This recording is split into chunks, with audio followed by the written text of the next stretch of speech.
Gentlemen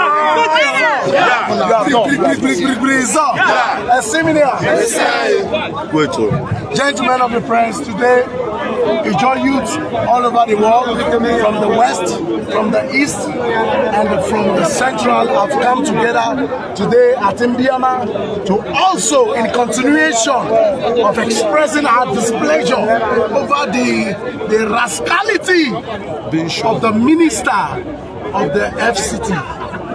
A man who was empowered by an Ijaw woman against the decision of our people. Till today, she is hated by our people because of our love for Wike. How has Wike treated then Mrs. Patient Jonathan? Did he respect her? No. Is he loyal to Mrs. Jonathan? No. Why will he expect Fubara to lick his foot? Never. It's a bomb food. We have told the federal government, we have told Mr. President that please, we have all repented. We are happy in our repentance nation. We don't want to go back to the hood. They should not push us to go back. We'll go back because to the if we go back, more Atakaboros will arise. More Tompolos will arise. More King Atekes will arise. More King more Bolons will arise. More shooter sides will arise. And more will arise. We will take over the green of Nigeria and the well-being of the Federal Republic of Nigeria. That Mr. President, who we all voted for as a Southern president, to caution that power-drunk, ignoramus, entity, ungrateful minister of the Federal Capital Territory. If the president refused to call him to order, whatever decision Ijaw people will take, Ijaws in Rivers, Ijaws in Akwa Ibom, Ijaws in Abia, Ijaws in Bayelsa, Ijaws in Delta, Ijaws in Edo, Ijaws in Ondo, even Ijaws in Lagos and diaspora, whatever decision they choose to take, it is no, we should not be held responsible. That's why we are call Wike to order before it is too late. Ijaw people are too strong. We are never cowards. Our fathers were not cowards. Our great-grandfathers were never cowards. Not us, not in our time. That a man with 3.5 local government in Rivers State will intimidate the fourth largest ethnic nationality in Nigeria. Today, we have done this. We don't know what will happen tomorrow. We can rat. Begging that the president should resolve this matter and leave sinful Fubara complete his constitutionally mandated elected tenure as governor of Rivers State. They should take this matter seriously. If they want to impeach, they should dig more graves in the cemeteries. Because they will have to kill all the Ijaw youths. We have granted no personal grant to every Johnson who is against Fubara.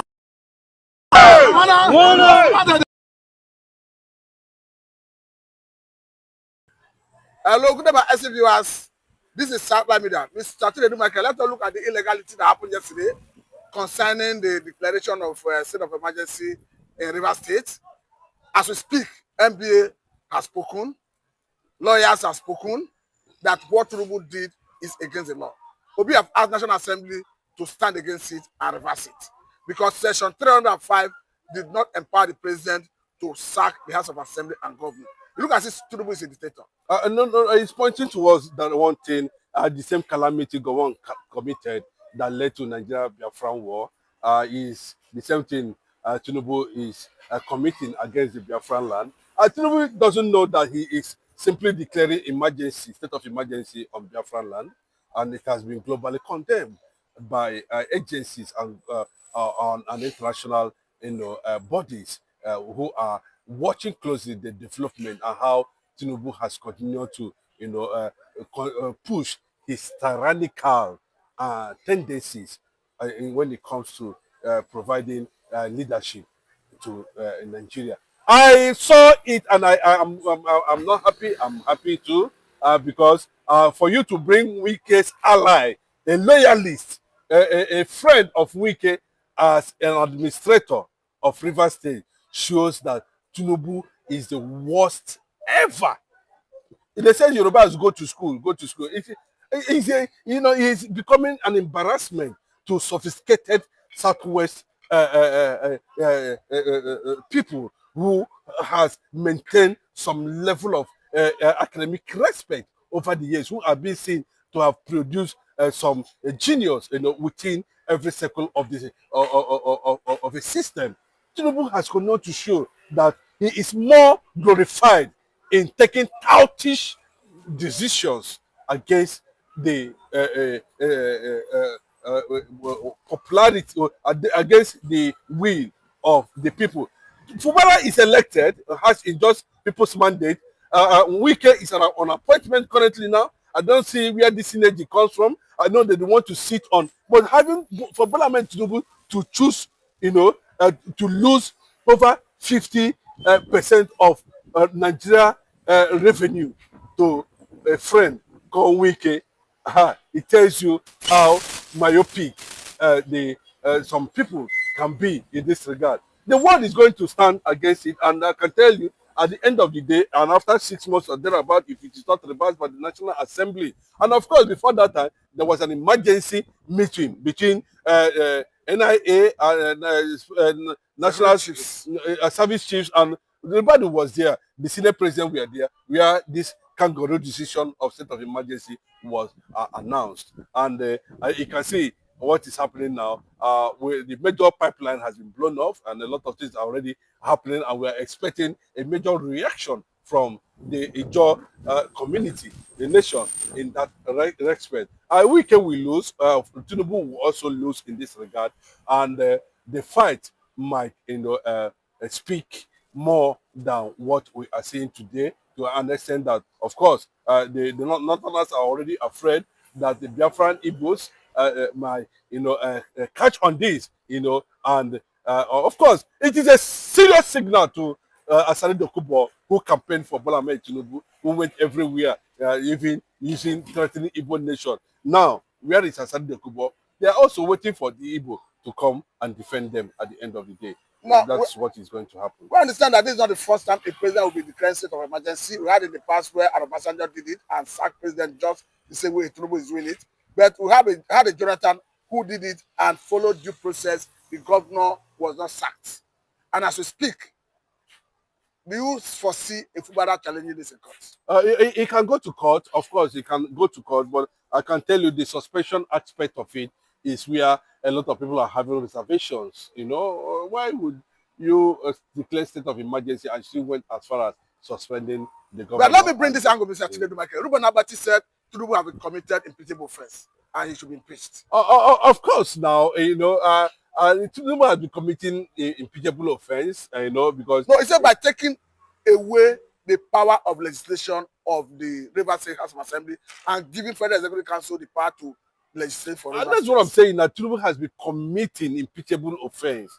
This is not the first time, this is not the second time, this is not the third time.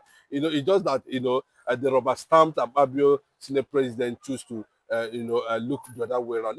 This thing cannot happen under Saraki. We know that the president would have been put a place where he deserved.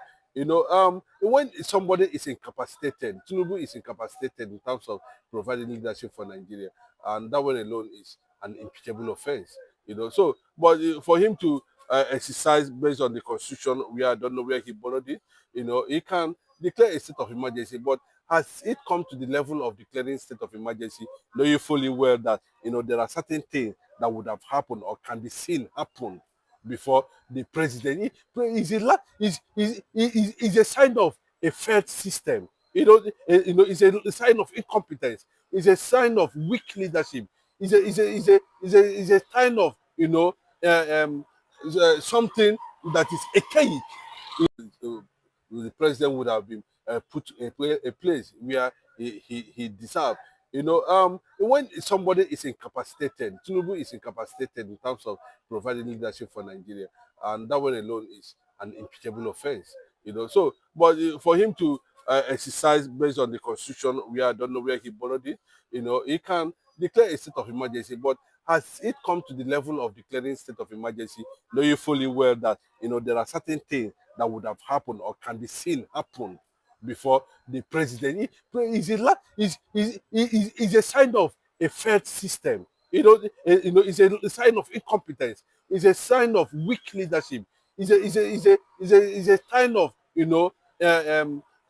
something that is archaic. You know, so it is.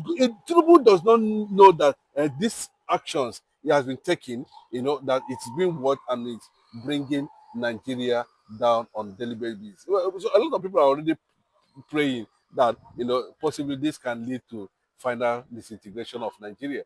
Now, Yeah. lastly on this, because the judge have asked Tinubu to choose between Wike and his John Nation. We understand that as we speak, someone like Asari Dokubo, who of course is an Ijaw man, though an Igbo man who later became an Ijaw man, have said that the way it stands, that the judge are going to form alliance with the North against Tinubu. He's a very myopic person. Asari Dokubo is no longer relevant. He has been tailored. His brain is not working again because he doesn't know what he's doing. When he was busy campaigning Bola Ahmed Tinubu up and down, he doesn't know what he's saying. And forming an alliance with the North are also pioneering the destruction of the Niger Delta. Shame on Asari Dokubo, on the rest of them. But generally speaking, what does it portend for the relationship between? Bros, that's why not Asari Dokubo this time around. Yes. What does it portend for the relationship between the John Nation and Tinubu? What the portends is that just like they have opened the room for people to investigate who are truly the Ijaws, who are the Ijaws, who are the Ijaws, what are the components? And of course, what are the components that made up Ijaws? Who are the Ijaws? Can we understand? Asari Dokubo came out. Bro, that's what I'm saying. Who are the Ijaws? When they said Ijaws are minority of the minority, so a former governor said it, Wike said it. The minority of the few Ijaws can only be found to be very significant in Bayelsa State. That's what Wike said. That without the Igbos, there's no Ijaws. That's what Wike said. But unfortunately, I look at Asari Dokubo. He does not. Asari Dokubo has lost the moral right to stand up and mention anything or relationship within Ijaw and rubbish. They want to see a fresh, strong-minded people, emerge from the Ijaw community ISIS to negotiate with the Igbos concerning the future of the Ijaw nation. I must say very thank you for your time. This is a good place to let you.